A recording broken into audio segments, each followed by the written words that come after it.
ก็ห้อยល្ងាចនេះមានយាយចាស់មហាសេដ្ឋីម្នាក់មក check in នៅសន្តាគារនេះហ៎យាយហ្នឹងអ្នកមានគ្មានពីលើលោកគ្រាន់តែគាត់ដើរទៅណាងាប់ឆ្កែឆ្មាគេពេញភូមិព្រោះចាញ់អំណាចទឹកប្រាក់គាត់តែរៀងឆ្លាតបន្តិចមិនងាយមានអ្នកណាបោកលុយគាត់បានទេហើយគាត់មានកូនកន្លោះអត់ចោះក្បាច់មាយាស្ត្រីភ្លាមទៅក្រែងបានធ្វើកូនប្រសាយាយមហាសេដ្ឋីហ្នឹងណាចាំកាលទៀតឯ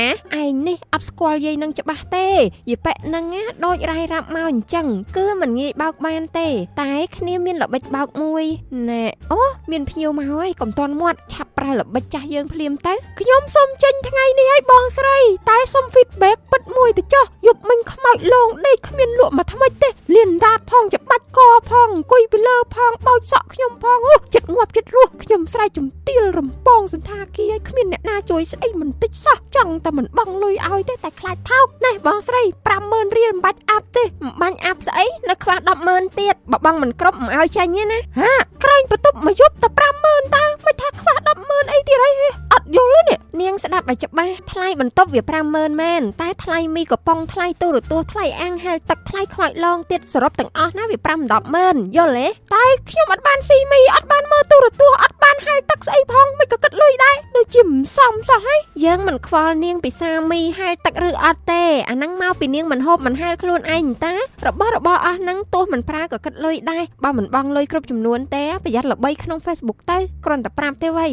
ណែកុំអីបងស្រីកុំផុសរូបខ្ញុំអីខ្ញុំស្រឡាញ់កិត្តិយសណាស់ខ្ញុំសុខចិត្តបង់លុយគ្រប់ចំនួនហើយរៀងចាលលេងហ៊ានមកជន់ទីនេះទៀតហើយសន្តាគារឆោបោកម៉េចឯងឃើញឯងក៏ហួយមួយផ្លែតបាន 100000 ចាយលេងបើមិនចេះរកល្បិចរកលុយក្រែងអញ្ចឹងទេណាប្រាក់ហែចាយមិននឹងគ្រប់ទេអើមែនតើតែខ្វល់ខូចឈ្មោះសន្តាគារស្អីបើមិនមែនសន្តាគារម៉ែយើងពីកមុំផងល្បិចហែកនេះណាប្រើម្នាក់បានតែម្ដងមែនតែបើ100នាក់អីទៅក៏មិនតិចលុយដែរឆ្លាតហ្មងឯក្តាងាប់ទៅមិនដឹងនរកជ្រៅប៉ុណ្ណាទេឯងនេះវាដឹងតែនរកហើយតែជ្រុលជាធ្លាក់នរកពេលងាប់ទៅហើយណាអាពេលរស់នេះត្រូវសង្វាតរកលុយឲ្យបានច្រើនសិនហើយយើងត្រូវមើលតាមលទ្ធភាពមនុស្សដែរបើភ្ញៀវខោអើមិនអើអីមិនបាច់ចម្រិតទាលុយច្រើនពេកទេដូចយប៉ែមហាសេដ្ឋីអីនោះចាំយើងចម្រិតយកលុយឲ្យបានច្រើនគ្នាមិនដឹងទេតែសុំមិនចូលរួមសាងបាបជាមួយទេវើយជាតិនេះណាវារងកម្មពីជាតិមុនធ្ងន់ពេកហើយអត់ចង់ធ្ងន់ជាងនេះទេខ្លាចដើរលេងរួចអត់សុកណាស់តែមើល TV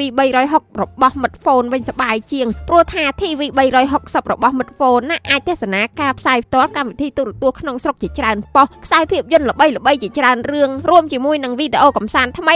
ដែលអាប់ដេតបន្ថែមជារៀងរាល់ថ្ងៃនិងអាចប្រើប្រាស់បាននៅលើគ្រប់ឧបករណ៍ឆ្លាតវៃទាំងអស់ផងដែរចុះឈ្មោះប្រើប្រាស់ឥឡូវនេះការភ្ជាប់លើកដំបូងគឺឥតគិតថ្លៃរយៈពេល7ថ្ងៃនិងភ្ជាប់កញ្ចប់ត្រឹមតែ10សេនក្នុងមួយថ្ងៃសូមចុចផ្កាយ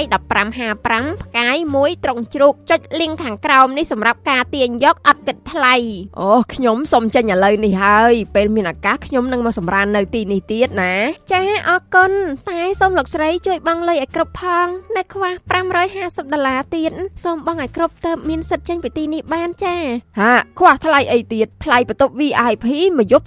$35ខ្ញុំបង់ឲ្យគ្រប់ចំនួនតាំងពីម្សិលមិញហើយតើហើយនៅខ្វះអីទៀតអីក៏ច្រើនម្លេះចាអា$35ហ្នឹងថ្លៃបន្ទប់ទេនៅថ្លៃកន្លែងចតឡានថ្លៃអាងហែលទឹកសេវានិទានរឿងបំពេឲ្យដេកលក់ស្រួលធ្វើម្ហូបឲ្យពិសាសេវាដេញខ្មោចថៃហងឡងពេញភូមិក្លឹបកំសាន្តកាស៊ីណូម៉ូតូដប់ដើរលេងសរុបទាំងអស់ហ្នឹងវា$550សង្ឃឹមថារៀបរាប់លម្អិតប៉ុណ្ណេះហើយលោកស្រីនឹងយល់ហើយបង់លុយតាមការទាចាអរគុណណាស់ដែលក្មួយបានរៀបរាប់តម្លៃនៃសេវាកម្មដែលត្រូវគិតលុយពីខ្ញុំតែខ្ញុំមិនបានប្រើសេវាកម្មណាមួយដែលនាងបានរៀបរាប់ទាំងអស់នេះទេដូច្នេះវាមិនសមដែលខ្ញុំត្រូវបង់លុយសម្រាប់តម្លៃសេវាកម្មអស់នេះទាល់តែសោះហើយអាហ្នឹងមកពីលោកស្រីមិនព្រមប្រើប្រាស់សេវាកម្មបន្ថែមអស់ហ្នឹងដែលខ្លួនឯងតែអាងហែលទឹកនៅខាងក្រោយលោកស្រីក៏ឃើញស្រាប់ហាងបាយនៅខាងក្រោមកាស៊ីណូនៅជាន់ទី1ក្លឹបកំសាន្តនៅ Sky Bar លោកស្រីឃើញស្រាប់ហើយទោះបីជាលោកស្រីមិនបានប្រើប្រាស់សេវាកម្មណាមួយក៏ត្រូវតែគិតលុយដែរព្រោះអាហ្នឹងមកពីលោកស្រីអាចប្រើបានហើយតែមិនប្រើខ្លួនឯងតើអូ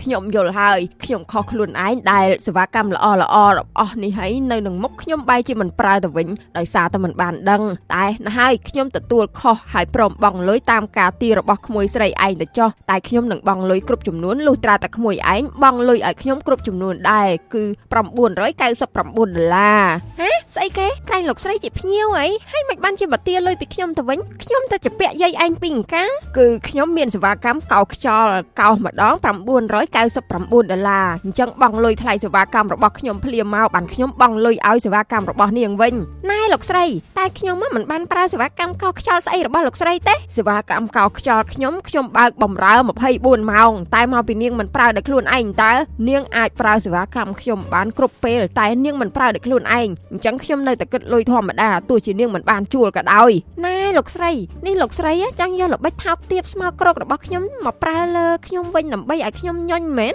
លក់ទាំងកលៀនខ្ញុំទាំងពីរក៏សងលោកស្រីមិនគ្រប់ផងព្រោះខ្ញុំអស់កលៀនយូរហើយកុំចម្លងតាមល្បិចថោកទាបរបស់ខ្ញុំនោះអូដឹងថាខ្លួនឯងមានល្បិចថោកទាបដែរតើអញ្ចឹងពីពេលនេះទៅណាត្រូវឈប់ប្រើល្បិចថោកទាបបែបនេះដាក់ភ្ញៀវទៀតហើយណាមួយស្អែកនេះរកកន្លែងធ្វើការថ្មីទៅខ្ញុំមិនត្រូវការបុគ្គលិកល្បិចកលចាប់ចម្រិតលុយភ្ញៀវបែបនេះទេភ្លេចប្រាប់ថាខ្ញុំនឹងបានទិញយកសន្តាគារនេះហើយសន្តាគារនេះណាគ្មានសេវាកម្មបន្ថែមត្រូវតែបង់លុយដូចដែលនាងធ្វើដាក់ភ្ញៀវកន្លងមកអញ្ចឹងទេអញ្ចឹងឆាប់ចេញហើយខ្ញុំហ្វ្រីកហួយមួយទៅផងអត់មានដឹងស្អីផងខ្ញុំខុសស្អីទេជួយកុំឃើញគេមានចង់បានលុយគេអត់ហេតុផលពេលបាបមកដល់ជន់កែងខ្លួនវិញបំបានភាពអបសោកជាមួយកម្មវិធីទូរទស្សន៍ Digital TV 360ដែលមានខ្សែភាពយន្តល្បីៗនិងរឿងភាគកូរ៉េថ្មីៗបកប្រែជាភាសាខ្មែរជាច្រើនរួមជាមួយការផ្សាយផ្ទាល់កម្មវិធីទូរទស្សន៍ក្នុងស្រុកជាច្រើនប៉ុស្តិ៍និងវីដេអូកម្សាន្តថ្មីៗដែលអាប់ដេតជារៀងរាល់ថ្ងៃចុះឈ្មោះប្រើប្រាស់ឥឡូវនេះទស្សនាបានដោយឥតគិតថ្លៃរយៈពេល7ថ្ងៃសម្រាប់ការភ្ជាប់លើកដំបូងនិងចំណាយត្រឹមតែ10សេនក្នុងមួយថ្ងៃអាចប្រើប្រាស់បាននៅលើគ្រប់ឧបករណ៍ឆ្លាតវៃទាំងអស់